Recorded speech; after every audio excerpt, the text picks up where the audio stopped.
말도 안 되는 일이 벌어졌습니다. 국제선 여객기가 하늘 위에서 방향을 잃고 정체불명의 통신 교란에 휘말린 겁니다.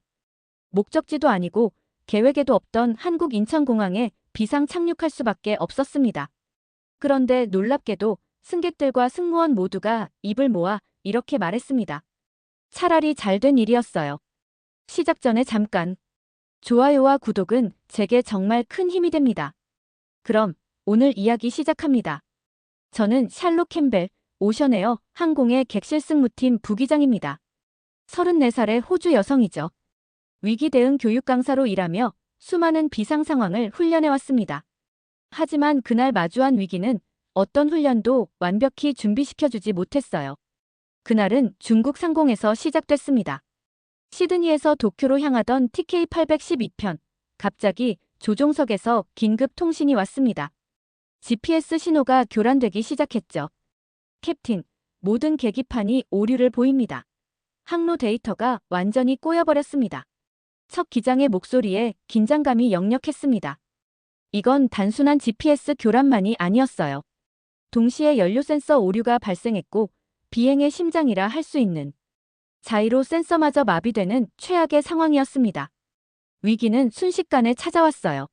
시각이 꼬이고 경로가 꼬이고 공중에서 표류하는 상태가 됐죠.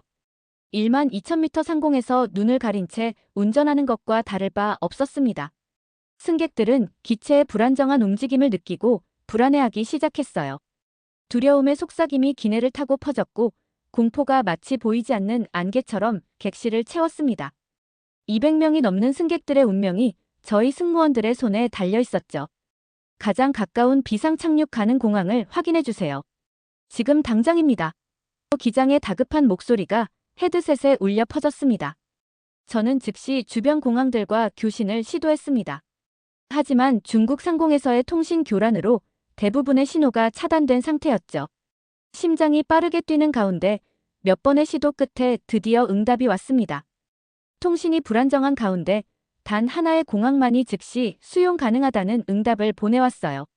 심지어 즉각적인 비상 착륙 허가까지 보내주었습니다. 대한민국 인천공항이었죠. 그들은 단 10초 만에 결정을 내렸습니다. 세계 어느 공항도 해내지 못한 속도였어요. 한국. 솔직히 저는 한국에 대해 별로 아는 게 없었습니다. K-팝의 나라, 예의 바른 사람들이 사는 곳 정도. 영화 기생충을 본 적 있고 삼성 휴대폰을 사용하긴 했지만 그게 전부였어요. 저는 항상 공공 시스템은 일본이나 싱가포르가 훨씬 뛰어나다고 확신했죠. 지금까지 비행에서도 그런 인상을 받았으니까요. 하지만 지금은 선택의 여지가 없었습니다. 살아남기 위해서는 인천으로 가야 했어요. 과거 호주 공군에서 구조 헬기 통신사로 복무하며 수십 번의 위기 상황을 겪어왔지만 이런 복합적인 위기는 처음이었어요. 가장 두려운 건 통제력의 상실이었습니다. 저는 항상 예측 가능한 것만이 신뢰할 수 있다는 신념으로 살아왔어요. 군대에서도 민간 항공사에서도 매뉴얼이 저의 신앙이었습니다. 모든 것을 통제하고 절차대로 움직이며 감정보다는 효율성을 우선시했죠. 승객들은 제게 그저 서비스 대상이 아닌 관리 대상이었습니다. 번호가 매겨진 좌석들, 통계적으로 계산된 식사량, 정확히 측정된 안전거리. 모든 것이 숫자와 매뉴얼로 환원됐죠. 그리고 한국은 그저 업무 루트 중 하나였을 뿐입니다. 착륙해서 쇼핑몰 구경하고 호텔에서 자고 다시 비행하는 그런 곳이었죠. 기체가 흔들리는 가운데 저는 인천으로 향하는 항로를 확인했습니다. GPS가 제대로 작동하지 않았지만 레이더 신호만으로도 가능했죠. 한국으로 가는 길, 그날은 몰랐지만 그것은 제 인생의 전환점이 될 여정이었습니다. 착륙 순간 저희를 기다리고 있는 것은 단순한 활주로가 아니었어요. 그것은 제 삶의 새로운 시작이었습니다. 기체가 활주로에 닿는 순간 타이어가 아스팔트와 마찰하며 내는 소리가 제 귀에 음악처럼 들렸습니다. 순간적으로 안도감이 밀려왔지만 그것도 잠시. 꽝. 갑자기 경보가 기내를 가득 채웠어요. 엔진 화재 경보입니다. 이번 엔진에서 화재 반응이 감지됩니다. 우리 모두의 얼굴에서 혈색이 빠져나갔습니다. 비상 착륙은 했지만 이제 기체에 불이 난 겁니다. 200명이 넘는 승객들의 공포에 질린 얼굴이 눈앞에 아른거렸어요. 그런데 믿기 힘든 일이 벌어졌습니다. 착륙 후 단 2분, 그러니까 정확히 118초 만에 인천공항 화재 대응반이 도착했어요. 빨간 제복을 입은 대응팀은 마치 오랜 시간 연습해온 오케스트라처럼 완벽한 호흡으로 움직였습니다. 한 명은 즉시 엔진 상태를 확인하고 다른 이들은 정확히 계산된 위치에서 승객 대피를 도왔죠. 그들은 신속하게 상황을 판단하고 대피를 돕기 시작했습니다. 소화와 승객 이탈 유도가 완료되는 데 걸린 시간은 단 4분 18초. 스탑워치로 쟀는데도 믿기지 않는 숫자였습니다. 호주의 시드니 공항이라면 적어도 15분은 걸렸을 겁니다. 도쿄 나리타 공항도 10분 미만으로 단축한 적이 없었어요. 이건 정말 세계 최고 수준의 속도군요. 저도 모르게 감탄이 나왔습니다. 위기 대응 교관으로서 저는 수백 번의 훈련을 봐왔지만 이런 완벽한 대응은 처음이었어요. 호주에서는 상상도 할 수 없는, 아니 어떤 선진국 공항에서도 불가능한 대응 속도였어요. 그렇게 모든 승객이 안전하게 대피한 후 더 놀라운 경험이 기다리고 있었습니다.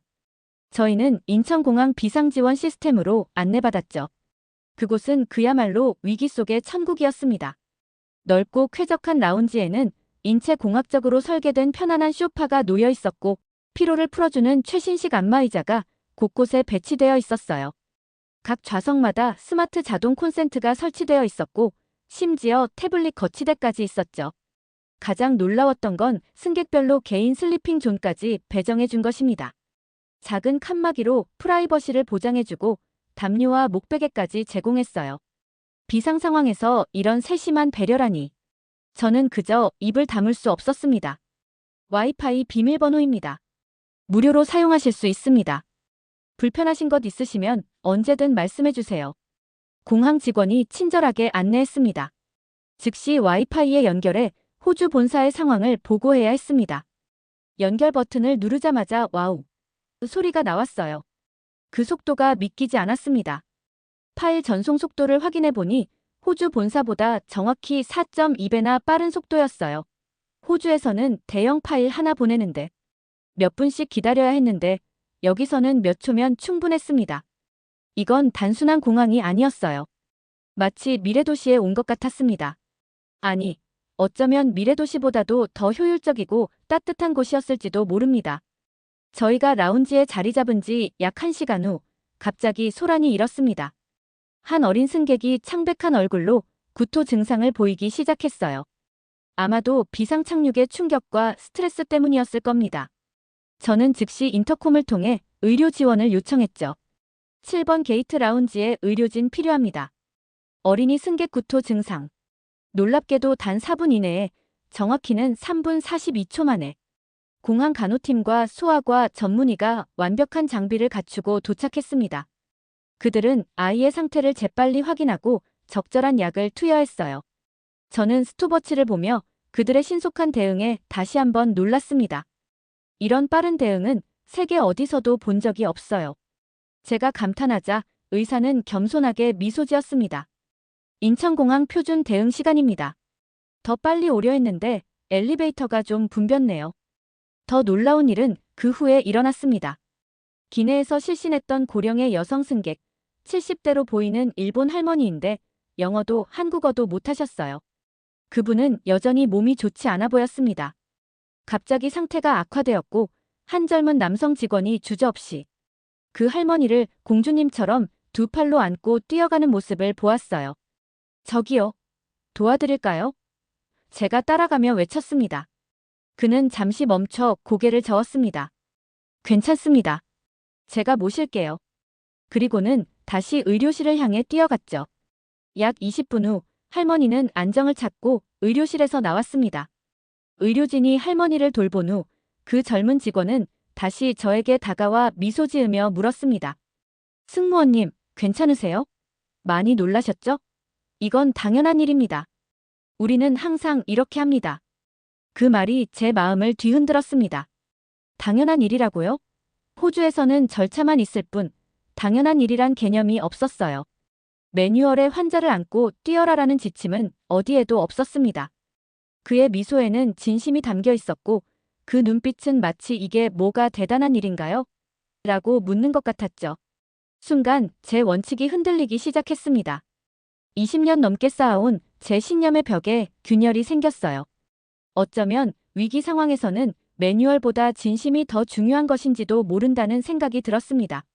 몇 시간이 지난 후 공항 측은 승객들과 크루를 위해 특급 호텔을 마련해 주었습니다. 그것도 모든 비용을 공항에서 부담한다고 했어요. 승객들은 안도의 한숨을 내쉬었고 저 역시 어깨에서 무게가 조금 덜어지는 느낌이었습니다. 버스를 타고 호텔로 향하는 길, 창밖으로 보이는 서울의 야경이 놀라웠습니다. 반짝이는 건물들과 완벽하게 정돈된 도로, 그리고 어디에서나 느껴지는 질서정연함. 왜 한국에 대해 더 알아보지 않았는지 후회가 됐어요. 호텔에 도착해 방으로 안내받았을 때 또 다른 문화 충격이 기다리고 있었습니다. 호텔 직원이 문 앞에서 정중하게 안내했어요. 여기서부터는 신발을 벗고 들어가시면 됩니다. 한국의 전통입니다. 처음에는 이해할 수 없었어요. 왜요? 방이 더러워질까 봐요? 직원은 미소 지으며 고개를 저었습니다. 아닙니다. 신발은 바깥 세상의 것이고 집은 휴식을 취하는 공간이니까요. 경계를 두는 거죠. 반신반의하며 신발을 벗고 방에 들어서는 순간 온돌 바닥의 따뜻함이 제 발을 통해 온몸으로 퍼져나갔습니다. 그 순간 전신의 긴장이 마치 눈 녹듯이 녹아내렸어요. 하루 종일 쌓인 스트레스가 발바닥을 통해 빠져나가는 듯 했습니다. 이게 한국의 전통 난방 시스템인 온돌입니다. 수천 년 전부터 내려온 지혜죠. 바닥을 따뜻하게 해서 방 전체를 데우는 방식입니다. 건강에도 좋아요. 마치 누군가가 제 발부터 시작해 전신을 부드럽게 안아주는 것 같았습니다. 따뜻함이 발바닥에서 시작해 온몸을 타고 올라왔어요. 이건 단순한 난방 시스템이 아니었습니다. 사람의 생체 리듬과 편안함을 이해하는 지혜, 수천 년을 이어온 사람을 생각하는 문화였죠. 한국에서는 집과 바깥을 명확히 구분해요. 바깥은 일하는 공간이고 집은 재충전하는 공간이니까요. 호텔 직원의 설명에 저는 고개를 끄덕였습니다. 한참을 온돌의 따뜻함을 즐긴 후 저는 한국 음식을 경험해보고 싶다는 생각이 들었어요. 호텔 직원에게 추천을 부탁했고 그는 근처에 있는 작은 식당을 알려주었어요. 할머니는 정성스럽게 제 앞에서 시범을 보여주셨습니다. 작은 밥 공기에 담긴 흰쌀밥을 국물에 조금씩 말아가며 드시는 모습이 마치 오랜 세월 내려온 의식 같았어요. 그리고는 젓가락으로 고기 한 점을 집어 함께 드셨죠. 이렇게 하면 속까지 데워져요. 힘든 일 있을 때 먹으면 좋아요. 오늘 많이 힘드셨죠? 모르는 외국인에게 베푸는 그 친절함이 가슴 깊이 와닿았어요. 더 놀라웠던 건 제가 위기 상황에 처했다는 걸 직감적으로 알아채고 위로까지 건네주신 것이었습니다. 말 그대로 국밥 한 그릇의 정을 느꼈어요. 할머니의 방법대로 먹어보니 국밥은 정말 단순한 음식이 아니었습니다. 뜨거운 국물이 목을 타고 내려가며 몸 전체를 데워주었고 입안 가득 퍼지는 깊은 감칠맛은 마치 어머니의 품 같았어요. 그 맛에는 위로가 있었고 따뜻함이 있었습니다. 이 경험을 통해 깨달았습니다. 한국에서는 효율이 아니라 사람이 먼저였어요. 그 진심이 음식에도, 바닥에도, 건물에도, 시스템에도 모든 것에 담겨 있었습니다. 기능만이 아니라 감정까지 생각하는 나라였죠. 공항의 빠른 대응은 그저 빠르기만 한 것이 아니라 사람을 지키기 위한 진심 어린 속도였던 겁니다. 호텔로 돌아오는 길, 저는 깊은 생각에 잠겼습니다. 이제까지 저는 왜 모든 것을 관리하려 했을까요? 왜 감정보다 절차를, 효율보다 매뉴얼을 우선시했을까요? 제가 군에서 배운 방식이 항상 최선은 아니었던 걸까요? 다음 날 아침, 저는 완전히 다른 사람이 된 것 같았습니다. 거울 속에 제 얼굴도 달라 보였어요. 더 편안하고 더 부드러워진 표정. 그리고 무엇보다 미소가 자연스러웠죠. 승객들이 모인 호텔 컨퍼런스룸에서 상황을 설명할 때도 저는 이전과는 완전히 다르게 행동했습니다. 더 이상 차가운 목소리로 상황을 통제하려 하지 않았어요. 대신 미소로 설명하고 천천히 말하고 한 명 한 명의 눈을 바라보며 진심을 담아 대화했습니다. 여러분, 저희도 예상치 못한 상황이었지만 다행히 세계 최고의 공항에 착륙했습니다. 인천공항과 한국의 시스템은 정말 놀랍습니다. 이 기회에 시장도 가보시고 한식도 맛보세요. 특히 국밥은 꼭 드셔보세요. 그리고 온돌방의 따뜻함도 경험해보세요. 어쩌면 이 비상 착륙이 여러분에게 특별한 선물이 될지도 모릅니다. 제 태도가 바뀌자 승객들의 반응도 놀랍게 변했습니다. 아침 브리핑 후 여러 승객들이 제게 다가와 한국에서 무엇을 경험해 볼 수 있는지 물어봤어요. 저는 제가 알게 된 것들을 진심으로 공유했죠. 함께 궁금증을 나누는 여행자가 된 기분이었습니다. 호텔 로비에서는 몇몇 승객들이 자발적으로 그룹을 만들어 인근 시장 탐방에 나섰습니다. 저도 잠시 휴식 시간을 내어 그들과 함께 했어요. 시장의 활기찬 분위기, 다양한 색과 향, 그리고 상인들의 친절함까지 모든 것이 새롭게 다가왔습니다. 한 상인은 저희에게 떡볶이를 맛보게 해주었고 다른 분은 생선전을 나눠주셨죠. 돈을 내려 하자 손사래를 치시며 서비스예요. 맛있게 드세요라고 말씀하셨습니다. 이런 경험이 쌓이면서 승객들의 얼굴에서도 긴장이 풀리고 웃음이 번졌어요. 48시간 후 새 항공기가 도착하고 비행을 재개할 때가 되었습니다. 놀랍게도 대부분의 승객은 컴플레인을 제기하지 않았어요. 보통 이런 지연 상황에서는 수십 건의 불만과 보상 요구가 쏟아지는데 말이죠. 오히려 많은 승객들이 저에게 다가와 감사 인사를 전했습니다. 샬롯, 이번 일은 재난이 아니라 축복이었어요. 덕분에 한국이라는 놀라운 나라를 발견했습니다. 이게 휴가의 하이라이트였어요. 다시 한번 한국에 꼭 오고 싶어요.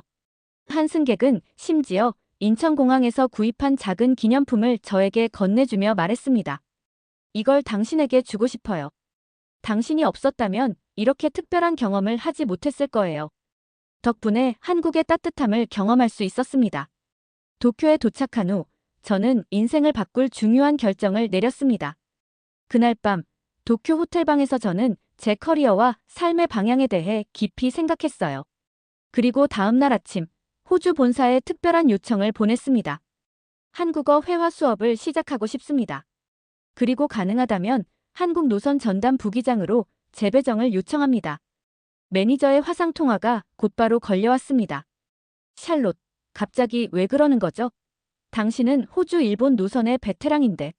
저는 확신에 찬 목소리로 대답했습니다. 한국에서 배울 게 너무 많아요. 그들의 시스템, 그들의 문화, 무엇보다 그들의 사람을 대하는 방식에서요. 저는 변해야 합니다. 더 나은 승무원이, 더 나은 사람이 되고 싶어요. 놀랍게도 본사는 제 요청을 받아들였고 몇 주 후 저는 인천 시드니 노선의 전담 부기장이 되었습니다. 매주 2회, 저는 인천공항에 착륙하는 기쁨을 누리게 됐죠. 호주로 완전히 귀국한 후 저는 본사의 연례 세미나에서 위기 대응, 성공 사례로 인천공항 경험을 발표할 기회를 얻었습니다. 300명이 넘는 승무원과 관리자들 앞에서 저는 떨리는 마음으로 연단에 섰습니다. 여러분, 이건 단순한 위기관리 성공 사례가 아닙니다. 이건 한국이라는 나라의 문화와 철학 그 자체입니다. 한국은 시스템이 사람을 위해 존재하고 사람이 시스템을 움직입니다. 4분 18초의 비상 대응 시간은 그저 빠르기만 한 것이 아니라 사람을 최우선으로 생각하는 마음이 만들어낸 결과입니다. 세계 모든 항공사와 공항이 배워야 할 점이죠. 그 발표는 회사 내에서 큰 반향을 일으켰고 몇몇 임원들은 인천공항의 시스템을 벤치마킹하자는 제안까지 했습니다. 저는 그저 미소 지을 뿐이었죠. 그들이 벤치마킹해야 할 것은 시스템이 아니라 마음가짐이라는 걸 알고 있었으니까요. 지금 돌이켜보면 그날의 비상 착륙은 제 인생에서 가장 뜻깊은 착륙이었습니다. 단지 공항의 시스템이 좋아서가 아니라 사람의 마음이 따뜻했기 때문입니다. 그 이후로 저는 완전히 달라졌습니다. 매뉴얼 중심의 전문가가 아닌 사람 중심의 승무원으로 거듭났어요. 승객들을 관리 대상이 아닌 동행하는 사람으로 보기 시작했고 위기 상황에서도 절차만큼이나 진심이 중요하다는 것을 깨달았습니다. 그리고 매달 2번씩 한국 노선을 담당하며 그 따뜻함을 다시 경험하고 있어요. 인천공항에 착륙할 때마다 저는 그날을 떠올립니다. 제 인생을 완전히 바꿔놓은 그 비상 착륙을요. 오늘 제 이야기를 끝까지 들어주셔서 진심으로 감사드립니다. 한국이라는 나라를 경험해보고 싶으셨던 분들께 제가 작은 용기를 드릴 수 있었다면 참 기쁠 것 같습니다. 앞으로도 세상의 편견을 깨고 진심으로 감동을 주는 이야기들로 다시 인사드리겠습니다. 영상이 마음에 드셨다면 좋아요와 구독 부탁드립니다. 감사합니다.